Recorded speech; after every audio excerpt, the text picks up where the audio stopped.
começa com eu na minha casa. Começa comigo. Eu estava em casa. Só que era uma casa que não era a que eu vivo hoje, né? Que eu vivia em 2022. Em 2022 eu vivia na casa que eu estou agora. Eu estava na minha casa. Só que nessa minha casa, que era em outro lugar, era no exterior. E era uma casa em uma cidade maravilhosa. Era uma casa bem moderna, mas não moderna o suficiente para ser estranha.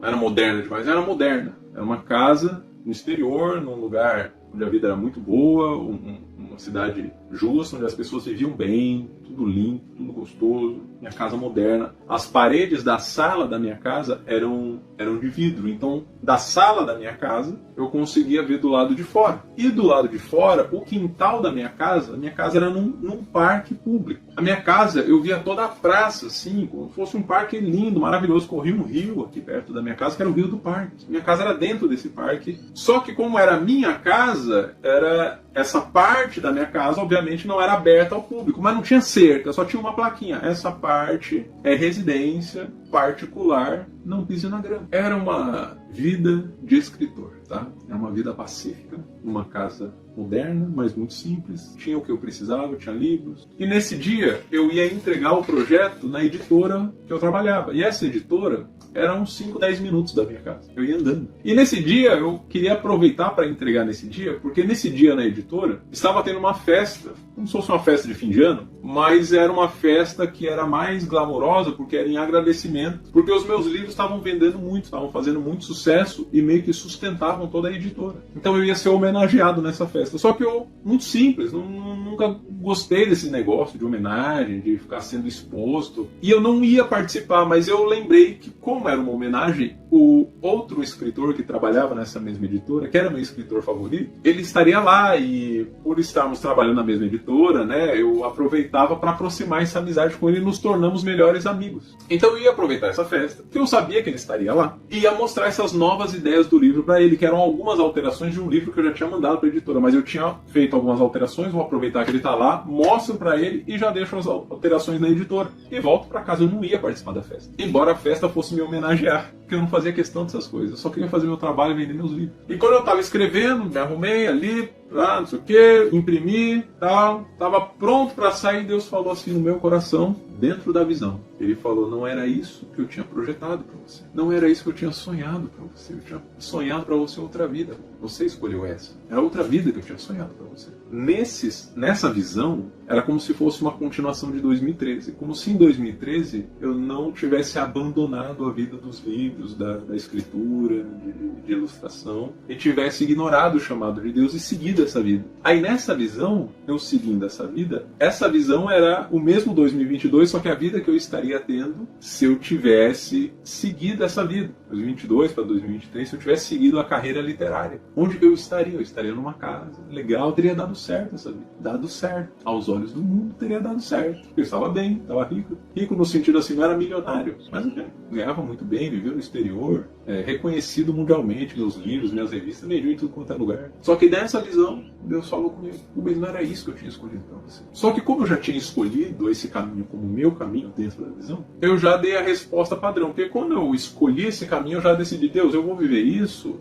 mas eu não vou deixar de ser crente. As minhas revistas, os meus livros ainda vão falar de Deus, sempre tem um cunho cristão, sempre tem aí um versículo associado. Eu sou crente, vou continuar na igreja e tal, mas eu quero essa carreira. A carreira que o Senhor tem pra mim, eu não sei onde vai dar, mas essa carreira eu sei onde vai dar, eu sei que eu consigo dar certo aqui. Então eu já tinha essa resposta. Então quando Deus me falou, não era isso que eu tinha pensado pra você, eu falei assim, mas eu sou crente, tá tudo certo, só deixa eu seguir minha carreira aqui, mas eu ainda falo do Senhor nos meus livros, ainda dou uma indicação lá, Jesus te ama, ainda prego fim de semana em algumas igrejas, um fim de semana no outro, ainda faço meus trabalhos, ainda dou dízimo, ainda sou crente. Saindo de casa eu percebi que começou uma brisa, começou um ventinho. Isso era tarde, sol, parque, praça, sabe? Eu dei a volta pela rua da minha casa, já era a rua da editora, a editora já dava pra ver da minha casa, só dei a volta e já vi o prédio da editora. Aí à medida que eu andava em direção à editora, prédio alto, bonito, moderno, o vento ia ficando cada vez mais forte. Aquela brisa, aquele ventinho da tarde, começou a ficar forte, começou a ser uma ventania, começou a levar algumas pessoas. Uma velhinha na rua começou a ser arrastada. Opa! Aí uma outra senhora na rua começou a ser arrastada. Aí eu percebi que o vento estava tão forte que os carros começaram a ser balanceados. Os motoristas não conseguiam mais segurar a direção do carro, porque o vento estava empurrando para um lado ou para o outro. E nessa rua da editora era uma rua que não era uma avenidona, mas era uma rua que os carros iam e vinham, né? Uns vinham, uns iam. Então corria muito perigo dos carros se baterem com esse vento, né? Então alguns carros pararam, saíram, desceram dos carros e foram ficar no comércio. E os comércios ali do lado da calçada da editora. E eu atravessei a rua, eu me afirmei em mim mesmo, assim, né? E fui andando mais pertinho das paredes e eu falei, rapaz, que vento forte, que vento é esse? Mas eu querendo subir logo para entregar logo o negócio, falei assim, o vento vai piorar, é melhor eu já entregar logo e voltar para casa. E daqui a pouco o vento passa, eu vou estar lá vendo meu filme, comendo minha pipoca. Então eu vou terminar logo o serviço para voltar logo e não pegar esse temporal que deve estar vindo uma chuva por aí. Foi o que eu imaginei, meio que ignorei o vento. Assim como todas as pessoas meio que ignoraram o vento. É tudo dentro da visão. Alguns carros, quando eu estava chegando para a editora, alguns carros que foram largados ali na rua, o vento continuou arrastando eles chegaram a encostar um no outro. Não chegou a bater, capotar, nem nada drástico assim, mas o vento arrastava a ponto de os carros se encostarem um no outro. Um foi meio para guia, o pessoal no comércio protegido ali. Meu Deus, que vento é esse? Que vento é esse? Eu só ignorei. Entrei no prédio, quando eu fechei a porta do prédio, né, passei ali pela entrada. Não senti mais o vento, porque aí eu estou dentro do prédio, protegido e tal. Subi o elevador, quando cheguei lá em cima. Quando eu cheguei ali no último andar, no salão de festa, tava rolando um evento muito chique, o pessoal com champanhe e tal, não sei o que. E esse meu melhor amigo, que era escritor, mais velho, ele tava lá no meu lugar recebendo o prêmio por mim, porque ele sabia que eu não ia nesses eventos. Então era comum o pessoal entregar pra ele e depois um dia ele ia na minha casa e entregava o prêmio pra mim. E voltaram lá, eu já saí de fininho com ele. Ele falou, Rubens, relaxa. Eu falando, não, porque eu escrevi um negócio novo, esse livro que eu entreguei, o que você acha desses textos aqui? Ele falou, Rubens, relaxa, cara, curte a festa, cara. Fizeram a festa aqui, querem te homenagear, você não liga pra essas coisas. Pô, mas relaxa um pouco, você tá falando de trabalho aqui. E ele com a bebida na mão, né? Eu falei, não ligo pra essas coisas, eu só quero terminar aqui, eu vou voltar pra casa, tá até ventando. Aí, não, que vento, que livro, relaxa. Só que o vento não ficou mais fraco. A gente tava no topo do prédio agora. Quando a gente tava na festa, eu discutindo isso com ele perto de uma porta de saída, porque dentro do salão de festa tinha uma varanda que dava pro lado de fora. Então você ficava no topo do prédio nessa varanda, você via a cidade inteira dali. A gente tava na festa discutindo essas coisas, ele falando pra eu relaxar, eu falando pra ele ler o livro, o pessoal rolando ali na festa, já se pegando, o som, DJ e tal, não sei o que, muita gente, todo mundo chique, vestido bonito e tal, não sei o que. Como eu falei, era perto da virada de ano, então era como se fosse um Réveillon antecipado. De repente, todo mundo ouviu um raio. Mais um raio, um relâmpago. Muito alto. Muito alto, muito forte, de forma que, mesmo com a festa, mesmo o pessoal gritando, bebendo, música alta, o vento forte que estava ali no alto do prédio, tanto que estava tão alto todos esses barulhos que eu estava de frente com esse meu amigo tentando falar com ele, a gente estava perto um do outro para tentar se ouvir, se entender, e ele relaxa, eu não quero ver isso agora, não tem nem clima, não, mas vem ler rapidinho aqui que eu já quero deixar ali no escritório, Rubens, o escritório está fechado, não tem ninguém lá, a gente falando de perto para tentar se entender, de repente um raio que todo mundo ouviu, foi mais alto que a música, foi mais alto que o vento, um raio muito alto e muito forte, muito longo, foi rápido, mas foi muito estrondoso. Foi tão alto, mas tão alto, que ninguém sabia explicar o que era, de forma que todo mundo ficou curioso, falou, parece um raio, mas é muito alto, e o pessoal começou a falar, vamos lá fora ver. E o pessoal foi saindo da festa e não veio, e saindo da festa eles iam passando pela gente, que a gente estava na porta, entre a varanda e a saída da festa, que eu saí um pouquinho com ele para explicar, né, para não ficar ali no som. Eu saí um pouquinho de fora, o pessoal foi saindo, daí a gente saiu e fomos pra varanda também. E a gente só viu o fim do raio, porque a gente que tava lá fora, esse meu amigo e eu, quando a gente ouviu aquele som, a gente assustou assim, mas deu tempo de virar a cabeça e a gente só viu o fim do raio. Foi muito forte, muito rápido, passou. O pessoal foi saindo, só que o raio já tinha passado, então olhou pro céu, o céu só tava preto. E foi outra coisa estranha, porque era tarde ainda, devia ser umas 3 da tarde. E de repente o céu todo preto, e foi ficando preto, cada vez mais preto, e o vento não parava de aumentar. Até que a gente tava nessa situação, a festa inteira na varanda, tentando entender que raio foi esse. O pessoal com bebida, ainda meio brincando, será que foi uma batida de carro? Não, que batida de carro, que é isso? Não sei o quê. E a gente lá, e eu com papel na mão, o vento muito forte, todo mundo na sacada do prédio, no topo, né? Uma festa, devia ter, sei lá, pelo menos umas 500 pessoas para mais ali. Só que o vento muito forte, os cabelos voando para tudo quanto é lado. As nuvens ficaram 100% negras. 100%. Então já começou a ficar um clima que não estava agradável. Algumas pessoas começaram a ficar com medo e falar, vamos sair da varanda? Então vamos voltar lá para dentro? Vamos voltar lá para festa? Vamos ficar lá dentro, parece mais seguro. Não sei que temporal é esse. Quando as pessoas começaram a mencionar isso, se ouviu uma trombeta.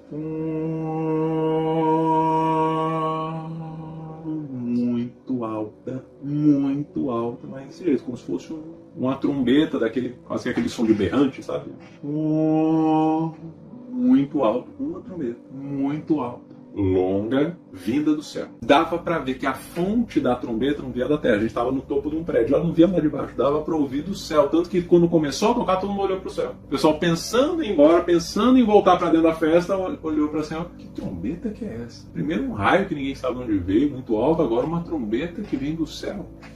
Muito alto, e dava para perceber que ela era ouvida de todo o planeta. A gente estava em cima do prédio, a gente percebia, tinha essa percepção que o planeta inteiro estava ouvindo essa trombeta. Porque não vinha do céu esse céu aqui, vinha de um céu, parecia que vinha do espaço. Como se o som do espaço estivesse ecoando na Terra. O espaço é oco, o espaço não se propaga som, mas estava tendo um som que dava para se ouvir na Terra toda. Logo após esse som de trombeta que meio que abalou todo mundo, meio que congelou todo mundo. Esse som de trombeta, meio que as pessoas estavam pensando em entrar, meio que paralisaram, meio que trombeta é essa? E ficou todo mundo meio congelado, meio, o que é isso que está acontecendo? Aí começou a cair chuva de pedras de fogo. Você via algumas estrelas caindo. Estrelas que não dava para ver porque era tarde, mas o céu ficou de repente muito preto e as estrelas começaram a cair. E você via os rastros, como se fossem meteoros caindo, rastro de fogo, pedra. Vários lugares. E você via que isso acontecia na Terra inteira e fora da Terra. Caíam algumas perto do prédio, caíam algumas na casa do lado, algumas caíam nos carros, algumas no outro bairro, algumas... Porque quando a gente estava em cima de um prédio, a gente via muito longe. E lá de longe você via várias pedras de fogo caindo. Aí foi pânico total. Aí o pessoal começou a correr, o prédio tremendo, as pessoas caindo, o desespero. E aí todo mundo se tocou. Isso foi uma coisa muito doida. Todo mundo teve consciência exatamente do que estava acontecendo. Como se a informação tivesse sido disponibilizada para todos ao mesmo tempo. Essa é a grande tribulação. Essa é a grande tribulação. Isso é o fim dos tempos. Acabou. Esse é o fim. O fim que Jesus anunciava é esse. Chegou. Chuva de fogo, vento forte, tremor, nuvem negra, estrela caindo, terror. E todo mundo sabendo. Eu fiquei na grande tribulação. Começaram a correr, mas ninguém falava nada sobre isso. Todo mundo sabia, todo mundo entendia que todo mundo sabia, mas ninguém falava, a grande tribulação, é o fim do... Ninguém falava. O que as pessoas gritavam e falavam e corria era, vamos se salvar, se esconde aqui, se protege aqui, vem comigo, eu vou te livrar disso, eu vou te salvar, se arrasta aqui atrás dessa mesa. Começaram a procurar lugares para se proteger, mas tratando como se fosse algo que pudesse passar, como se fosse algo passageiro. Não tratavam como, meu Deus, o que eu fui fazer da minha vida? Meu Deus, eu me perdi. Era como se fosse assim, já que a gente já está aqui, vamos assumir que a gente se rebelou contra Deus mesmo. Vamos só se esconder desse terror, mas se a gente se livrar, beleza. Esse era o sentimento. Ninguém estava falando isso, mas esse era o sentimento. Não tinha sentimento de arrependimento, não tinha sentimento de terror no sentido de se ajoelhar e falar, Senhor, misericórdia da gente. Era um terror no sentido, para onde eu fujo, para onde eu corro. Por isso que a informação é tão importante. Porque mesmo tendo a informação do que era, ninguém se arrependeu. Porque uma coisa é você está perdido não sabendo o que está acontecendo, outra coisa é você ter informação do que está acontecendo. E caiu a informação na cabeça de todo mundo, e todo mundo sabia exatamente o que estava acontecendo. Mas ninguém se assumia. Aí eu comecei a assumir. E eu ainda com meu amigo do meu lado, o pessoal correndo e tal. Aí eu falei, cara, esse é o fim dos tempos. Esse é o apocalipse anunciado. Essa é a grande tribulação. E eu pensei comigo, o que eu faço nesse momento que é o fim? O que resta fazer? A única resposta que me veio foi evangelizar. Aí eu comecei a falar pro comissário do meu amigo, aceita Jesus, nem que seja o último ato da sua vida, porque você pode morrer literalmente agora. O prédio tá rachando, o prédio tá tremendo, a gente não sabe nem se a gente consegue descer. Aceita Jesus, é o mesmo Jesus que eu sempre te falei, que eu sempre escrevi nos meus livros, que a gente sempre conversou, você nunca aceitou. Agora é o momento. Vocês têm que aceitar Jesus, não adianta vocês correr, se esconder, Apocalipse vai pegar todo mundo. Vocês têm que se converter. Só que todo mundo ignorava o discurso. Meu amigo ouvia, tá, Rubens, mas e agora? Onde a gente vai se esconder e tal? Eu tô falando que você tem que se converter, aceitar Jesus. Tá, Rubens, mas não sei o que, correndo, e as pessoas caindo, o fogo caindo, e aquele barulho, aquele terror. Aí as pessoas chegaram à conclusão que realmente não tinha onde se esconder ali do prédio. O prédio provavelmente ia cair, ia acontecer muito terror, muitas pessoas iam se machucar gravemente. As pessoas chegaram à conclusão que era melhor se matar, se suicidar, pular do prédio. E elas chegaram a essa conclusão num sentimento de que realmente era a melhor coisa a se fazer. Não era uma decisão maluca, era o melhor a se fazer. É uma forma de diminuir a dor. A gente pula daqui e o impacto a gente desfalece na hora. E a gente foge desse tormento. E foi um sentimento que foi sendo propagado ali de cima do prédio, porque quando caíram algumas coisas no prédio, as portas foram se fechando e você ficou meio que preso ali naquela varanda. Alguns tentaram se esconder ainda lá dentro, mas as paredes estavam caindo. Era terror, meu irmão. Terror pra tudo quanto é lado. Terror, chuva de fogo, gritos espalhados. Você ouvia grito por tudo quanto é lugar. Terror, terror. E as pessoas começaram a se organizar. É isso que vamos fazer, vamos fazer, vamos fazer. Aí elas começaram a tentar fazer o que elas planejaram, só que algumas pessoas pularam, só que algumas pessoas tiveram medo. E aí começou a ter uma comoção do eu te ajudo a pular, eu te ajudo a te jogar. Isso começou a virar um favor. Eu quero pular, mas eu não consigo, eu não tô tendo coragem, eu te ajudo, obrigado. E o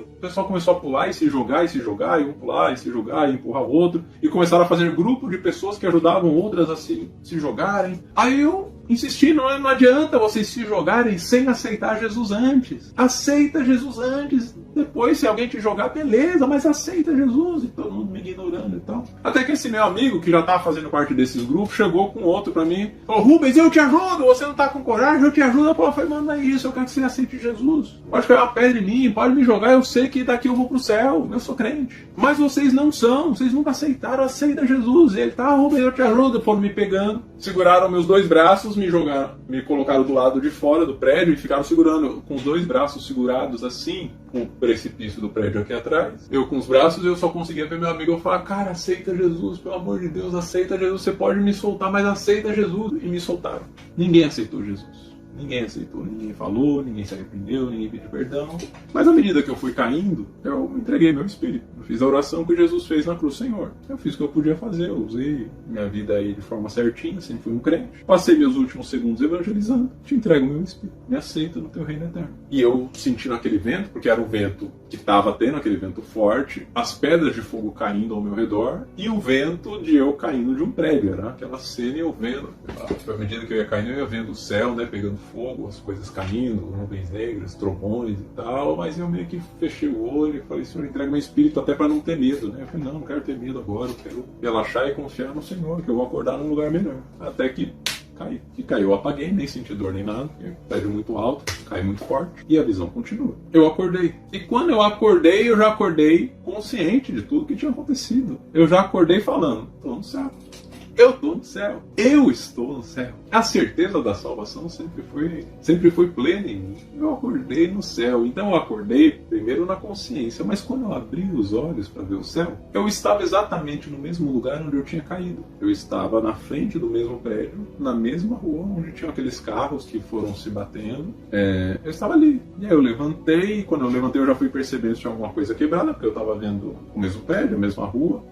Dali do prédio tinha uma ponte onde dava para a praça. Lembra que onde eu morava era a praça, e do lado de cada rua era o comércio onde tinha um prédio, só que a praça era gigantesca, a praça da cidade era muito uma praça, um parque gigantesco. Eu via lá do outro lado da cidade, onde tinha outros prédios e tal. Minha casa era nesse terreno aí. E eu via a ponte, eu via a mesma praça, eu olhei pro outro lado, vi os mesmos prédios, eu olhei pro céu, tava azul, não tava com as nuvens negras, não tinha terremoto, não tinha chuva de fogo, tava tudo calmo. E eu vi algumas pessoas andando aqui e ali. Parecia que eu tinha voltado no tempo, né? Era como se fosse a mesma cidade, o mesmo lugar, só que antes daquele terremoto, daquela tribulação toda. Mas eu tinha memória, eu sabia que tinha acontecido. Tanto cair do prédio, numa grande tribulação, naquele terror, que eu levantei literalmente do mesmo lugar de onde eu caí. Então, que momento é esse do tempo? Que espaço é esse? Que momento é esse da época?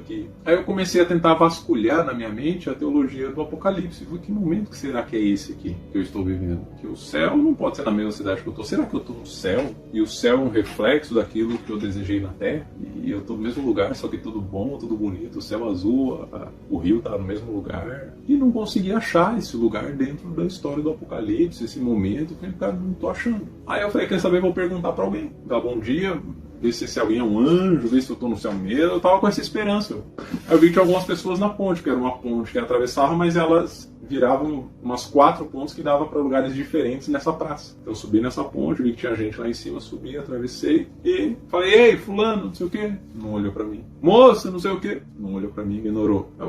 Ô senhor, eu queria não sei o que, o senhor não olhou para mim, as pessoas andavam. Aí eu comecei a prestar atenção nas pessoas, elas andavam para lá e para cá na ponte, de um lado pro outro da cidade, mas não olhavam para ninguém, não se conversavam, não curtiam o céu, não curtiam o lago. Eu falei, esse cenário é tão bonito, porque as pessoas não aproveitam, porque elas não conversam, né? Na cidade sempre todo mundo conversou, uma cidade tão agradável. Aí quando eu prestei atenção no céu, eu fui falar do céu, comigo mesmo, pensando, porque eu olhei o céu e ele meio que estava estático. Achei meio estranho, né? Meio sem nuvem, e as nuvens que tinham, sem nuvem não, sem vento, as nuvens que tinham, elas não estavam se mexendo. O sol que tinha, meio que ele iluminava, mas parecia que estava parado, assim, era estranho. Aí quando eu olhei para a água, que tinha um riozinho, porque eu estava na ponte, passando por cima do rio, quando eu olhei o rio estava parado. Aí eu entendi por que as imagens estavam estranhas. O rio de água era como se fosse uma foto. Ele estava ali, mas ele não tinha vida, não tinha vento. É como se ele estivesse ali, mas estivesse morto. O rio estava parado. A água estava ali, mas era uma água estática. Como se você colocasse a mão e fosse de papel. Era água, mas não estava em movimento. Estava lá parada, sem vida. O céu estava lá, você via, mas estava sem vida. Aí começou a me dar um pânicozinho. Sem vida é coisa de gente morta. Estou morto, mas não estou no céu, porque o céu tem vida. Comecei a tentar interpretar, começou a me dar um pânicozinho. Falei, não, eu sou crente, eu sou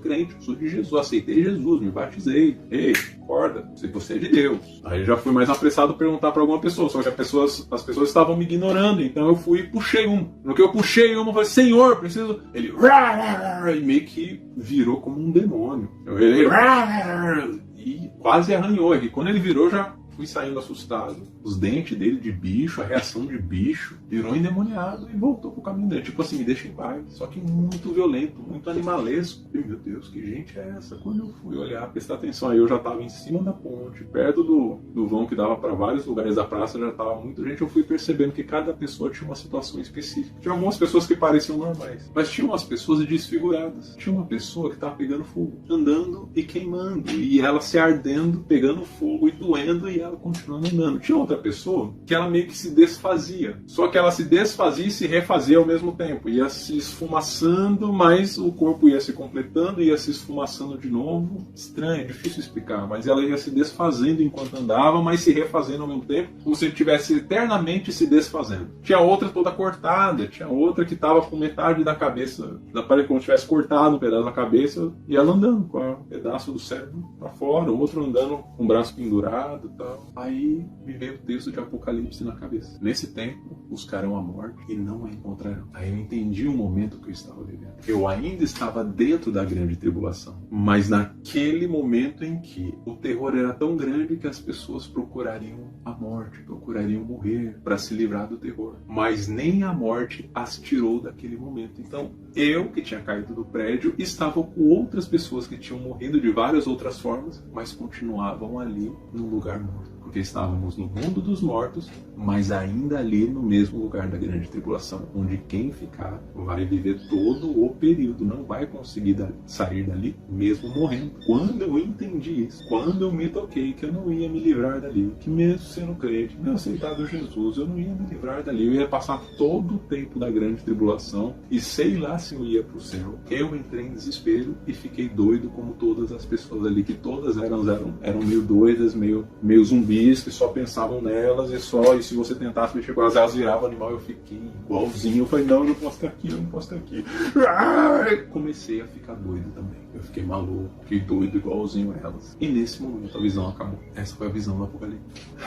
Então vamos lá. Contei várias histórias, não sei, o vídeo deve estar longo demais até, mas agora eu quero conectar os pontos, tá? Dar algumas interpretações. Essa visão que eu tive não é uma visão hipotética, não é um vislumbre. Quando eu acordei bem mal. Quando eu vim dessa visão, eu acordei bem mal, embora estivesse em paz no meu coração. Quando eu acordei, eu cheguei a pegar na cama, ver se eu estou no mundo real aqui, porque eu saí dessa visão muito impactado, mas sabendo que eu estava tendo uma visão por todo o tempo que eu estava tendo a visão. A visão você tem isso, você sabe que você está tendo a visão. E eu estava em paz no meu coração, mas incomodado por tudo que eu vi e vivi. Porque como eu falei, na visão você sente, eu senti a dor, eu senti o pânico, eu senti o terremoto, eu senti o som do raio, eu tive a experiência do apocalipse. Eu vivi um breve momento da grande tribulação. Então eu acordei em choque, mas espiritualmente em paz no meu coração. Então a primeira coisa que eu perguntei para Deus foi: Deus, Senhor, eu preciso me preocupar? Eu vou viver a grande tribulação? Eu não vou ser arrebatado? Aí ele falou: não, você está bem em relação a isso. É por isso que eu te mantenho em paz. Segunda pergunta: então por que eu vi isso, Senhor? Então por que o Senhor me deu essa visão? Aí ele começou a me explicar. Isso começo de 2022. Ele falou: como eu te mandei pregar Apocalipse, para que você pregasse realmente crendo que todas essas coisas vão acontecer, você precisava ter essa experiência. Porque não é para você ensinar teologicamente. Não é para você pregar Apocalipse como uma aula de ensinamento teórico. Eu estou pedindo para você Apocalipse, para você pregar Apocalipse. Eu estou mandando você pregar Apocalipse porque ele já está à porta. Eu falei para você pregar sobre política porque política tem a ver com a decisão das pessoas. As pessoas estão escolhendo quem elas querem como seus líderes. E assim como no tempo que Israel escolheu Saul pela aparência, as pessoas hoje estão escolhendo pela aparência e não pelo espírito. As pessoas não estão discernindo o espírito desse mundo. E o espírito desse mundo já é o espírito do Apocalipse, já é o espírito das trevas, já é o espírito do abominável da desolação, já é o espírito de Satanás. E elas não estão entendendo, elas não estão enxergando, elas estão cegas espiritualmente. Quando você pregar Apocalipse, você precisa pregar a partir do perigo, para que ao menos pelo medo elas despertem. Porque intelectualmente, teoricamente, elas já escolheram pelo mal. Elas estão votando no mal. Elas estão escolhendo as suas vidas, os seus prazeres, os seus legados e sempre direcionados para o mal e não pelo meu espírito. O discernimento delas está abalado, está confundido, está desviado da minha vontade. Quando as pessoas se encontram nesse lugar, o que me resta é tentar salvá-las pelo medo do perigo. E o perigo já está às portas. O Apocalipse já chegou. Então, a grande tribulação já está às portas. Só que elas não estão percebendo porque a tribulação elas já escolheram. Elas já preferem uma tribulação com Satanás do que um tempo de paz comigo, que sou Deus. Só que elas estão achando que elas vão sobreviver à tribulação. Elas acham que essa tribulação que elas já estão vivendo agora é o pior que elas podem viver. Um terremotozinho, um desempregozinho ali, um relacionamento ruim ali. Elas acham que elas já suportam tudo isso. Que está bem não estar tudo bem. Elas já têm teorias e ideologias para essas coisas. Elas não fazem ideia de como será a grande tribulação. É por isso que eu te dei a experiência, para você contar para elas como vai ser, para que caso elas não aceitem a minha vida, pelo conhecimento, pelo amor, pela gratidão, pelo sacrifício da cruz, pelo menos elas aceitam pelo menos. Essa é a última esperança, porque a tribulação já está às portas. A grande tribulação já está chegando. O raio vai passar daqui a pouco. Esse é o arrebatamento. Então, quando você pregar Apocalipse, eu quero que você pregue com desespero. Eu quero que você mostre a urgência. Não é uma aulinha. Você tem que revelar o fim dos tempos. E para que isso seja uma verdade no seu coração, para que você tenha certeza do que você está falando, eu não só te falei, mas eu te coloquei lá. Você não vai viver lá. Você não vai viver essa experiência na sua vida real. Por isso que eu te mostrei em visão. Para que você sentisse o calor, para que você sentisse o tremor, para que você ficasse em pânico, para que você ficasse em choque, para que você tivesse esse medo, para que quando você fosse pregar, você passasse a sua experiência para as pessoas. Não a sua aula, a sua teoria, a sua ideia, mas passasse a verdade que você viveu. Porque é exatamente daquele jeito que você viveu que vai acontecer. Eu vou falar no coração. Quem não tiver intimidade comigo não vai nem perceber. Mas eu vou falar no coração, vou falar. Você não está vivendo o que eu gostaria. Você não está vivendo o que eu esperava para você. Eu tinha planejado outra coisa para você. Eu vou falar no coração de cada pessoa nesse planeta. Essa vai ser a última chance das pessoas se arrependerem. Porque logo em seguida vai vir um vento. E em seguida do vento vem o arrebatamento, que é o raio, que é o relâmpago, que quando você olhar para cima ele já vai ter passado. Ele será barulhento, estrondoso, todo mundo vai ouvir, mas poucas pessoas conseguirão ver porque será muito rápido. Quem ficar já vai ouvir o som da trombeta e vai começar a grande tribulação. Após o raio, a trombeta, após a trombeta, a grande tribulação. Chuva de fogo, ranger de dentes, desespero, fogo, destruição, terremoto, tudo uma sequência. Vai ser desse jeito. Pode pregar, com certeza. Com a certeza do que você viveu, do que você viu, da experiência que você teve, pode pregar. A minha palavra não vai voltar atrás. Vai ser desse jeito. Quem acreditar no que você fala vai ser abençoado, vai fugir desse lugar. Quem não acreditar vai viver exatamente essa realidade. Pode pregar. Solta a palavra.